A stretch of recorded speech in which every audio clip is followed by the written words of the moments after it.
بسم اللہ الرحمن الرحیم۔ سمیع ابراہیم صاحب ایک نامور اینکر ہیں۔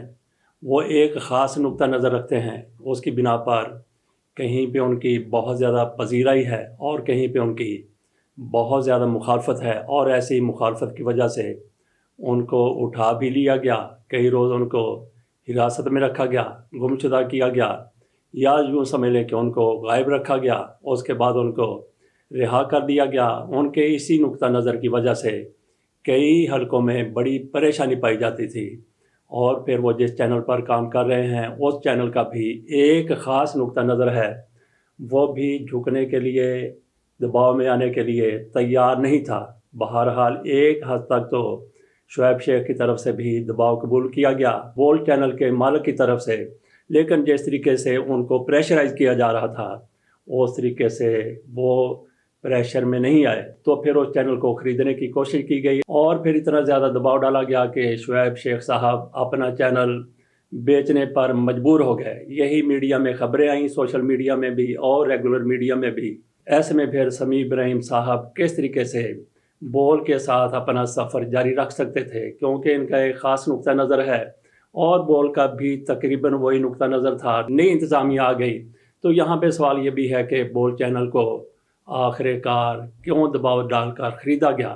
ظاہر ہے جو اس کا نقطہ نظر تھا، جس طرح سے ان لوگوں کو نہیں جھکایا جا سکتا تھا، تو پھر یہ چینل خرید کر وہاں پہ جو نئے لوگ آئے تو چینل جن لوگوں نے خریدا ہے ظاہر ہے وہ اپنی پالیسی چلائیں گے۔ اگر انہوں نے پرانی ہی پالیسی چلانی ہوتی تو پھر یہ چینل اس طرح سے دباؤ ڈال کر فروخت کروانے کی کیا ضرورت تھی؟ سمیع ابراہیم صاحب کے لیے اور ایسا ہی نقطہ نظر رکھنے والے دوسرے لوگوں کے لیے، جیسے صدیق جان ہے، جمیل فاروقی ہیں، وہ بھی ہو سکتا ہے کہ اس چینل سے اپنی اڑان بھر لیں۔ سمیع ابراہیم کی طرف سے واضح طور پر چند روز قبل کہا گیا تھا اب میرا بول چینل کے ساتھ چلنا ممکن نہیں ہوگا۔ پھر سمیع ابراہیم صاحب نے کیا کیا؟ انہوں نے یہ کہتے ہوئے خاص کم جہاں پاک اپنا چینل کھول لیا۔ سمیع ابراہیم صاحب جیسے لوگوں کو ملازمت کی ضرورت نہیں ہوتی، ایسے لوگوں کو صرف مصروفیت کی ضرورت ہوتی ہے، اور مصروفیت بھی شوق کے مطابق مل جائے، جیسا کہ ان کا شوق ہے میڈیا میں کام کرنے کا شوق، تو پھر تو ستے خیراں۔ تو سمیع ابراہیم صاحب ستے خیروں والے صحافی ہیں، ان کی طرف سے نیا چینل کھولا گیا ہے، اس کا نام رکھا گیا ہے نیوز 66، اور ناظرین ہم نے اپنے تھمبنیل پر لکھا ہے 799۔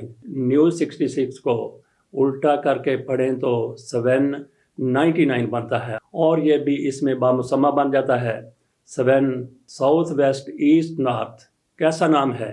799 ساؤتھ ویسٹ ایسٹ نارتھ، یہ ہم نے اپنی طرف سے نام دیا ہے۔ سمیع ابراہیم صاحب کی طرف سے اپنے نئے چینل کا نام نیوز 66 رکھا گیا ہے۔ کل تک سمیع ابراہیم صاحب ملازمت کر رہے تھے، آج وہ استعفیٰ دے کر اپنا چینل چلا رہے ہیں۔ کل یہ تنخواہ لیا کرتے تھے، اب یہ کئی لوگوں کو اپنے ادارے میں ملازمت رکھ کے تنخواہیں دیں گے، گویا انہوں نے جو بول چینل چھوڑنے کا فیصلہ کر کے اپنا چینل کھول لیا، اس سے کئی لوگوں کے روزگار کے دروازے کھل گئے۔ ہم ان کے اس چینل کی کامیابی کے لیے دعا گو ہیں، ساتھ ہم یہ بھی کہیں گے کہ بول چینل جن لوگوں کے پاس گیا ہے وہ بھی اللہ کرے کہ اس کو کامیابی کے ساتھ چلاتے رہیں، اور کوشش کریں گے تھوڑا سا دیانت سے کام لیں، ایمانداری سے کام لیں، غیر جانبداری سے کام لیں۔ ہمیں پتہ ہے کہ نئی انتظامیہ کون سا عزم لے کر، کون سے ارادے لے کر اس چینل کو سنبھال رہی ہے۔ اس کے ساتھ اجازت دیجیے سمیع ابراہیم اور ان کے چینل کی کامیابی کے لیے ہم ایک بار پھر دعا کرتے ہیں۔ اللہ حافظ۔